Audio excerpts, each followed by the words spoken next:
आंखों में आंसू लेकर जो दिवंगत हुए हैं, शहीद हुए हैं, उनको दुखी मन से श्रद्धांजलि दे रहा है। परमेश्वर से, परमपिता परमेश्वर से कामना कर रहा है कि ईश्वर उन्हें अपने चरणों में स्थान दे और उनके परिवारों को इस असीम दुख को सहने की शक्ति भी प्रदान करे।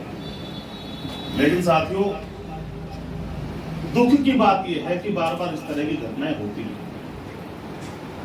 हमें कहा गया कि आर्थिक रूप से आतंकवाद की कमर तोड़ दी, हमें कहा गया कि ऑपरेशन क्लीन चला दिया गया,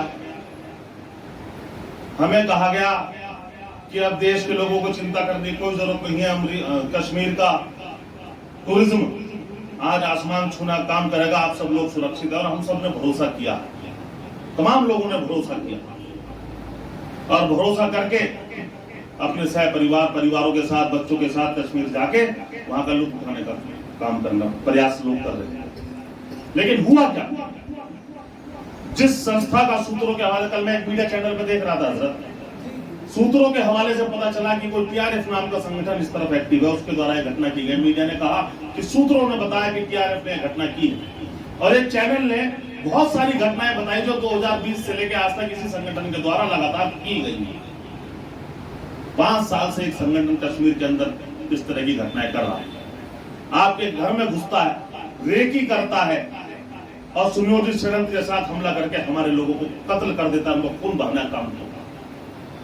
तो ये सवाल तो जरूर उठेगा कि बार बार ऐसे दहशतगर्द इन घटनाओं को अंजाम देने में कामयाब क्यों हो रही है, इनकी रोकथाम क्यों नहीं हो रही, सही मायने में ऑपरेशन क्लीन क्यों नहीं चल पा रहा, इनका सफाया क्यों नहीं हो, इनका भी सफाया हो, इनको शरण देने वालों का भी सफाया हो।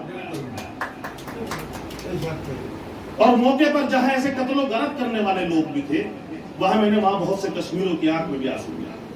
कश्मीर के लोग जो इस बात का सुकून महसूस कर रहे थे कि अब हमारे बच्चों की शिक्षा भी होगी, हमारे बच्चों को आर्थिक संपन्नता भी मिलेगी, हमें भी अच्छे घर और माहौल रहने के लिए मिलेगा, क्योंकि टूरिज्म वहां का व्यापार है और उस टूरिज्म के रास्ते कश्मीर के लोग तरक्की के रास्ते की तरफ चलने का सपना देख रहे थे।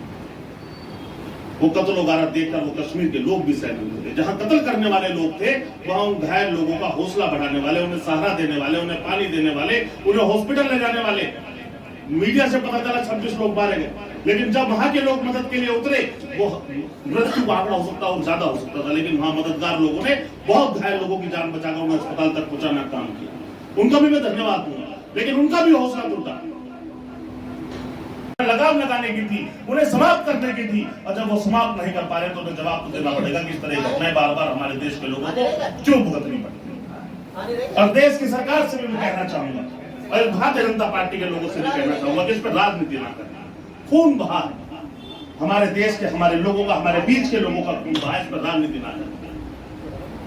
कम से कम उन्हें मेडिकल सुविधाएं ठीक से मिले, उन्हें सुरक्षा ठीक से मिले।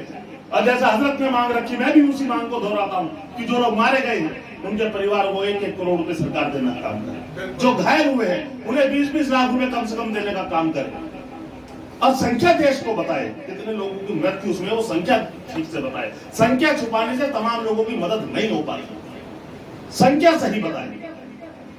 अब यहां धर्म और जाति का बीच बोलना काम सरकार, भारतीय जनता पार्टी के लोग ना करे। पूरा देश एक मुट्ठी होकर इन ताकतों से लड़ने के लिए अपने आप को तैयार कर चुका है, लड़ता रहेगा, एकजुटता के साथ लड़ता रहेगा। हिंदू, मुस्लिम, सिख, ईसाई, या जाति और धर्म में बांटने का भाजपा के लोग ना करे। आज पूरे देश की, अगर गौरव जैन की आंखों में पानी है तो हजरत की आंख में पानी है, और अगर उत्तर प्रदेश और अन्य भारत के लोगों की आंख में पानी है तो उस कश्मीरी की आंख में पानी है जिसने गोलियों को चलते हुए लोगों को मरते हुए देखा। नहीं चाहता हिंदुस्तान का आंख में किस तरह की घटनाएं हो, तो सरकार इस बात को सुनिश्चित करे कि ऐसी घटनाएं ना हो।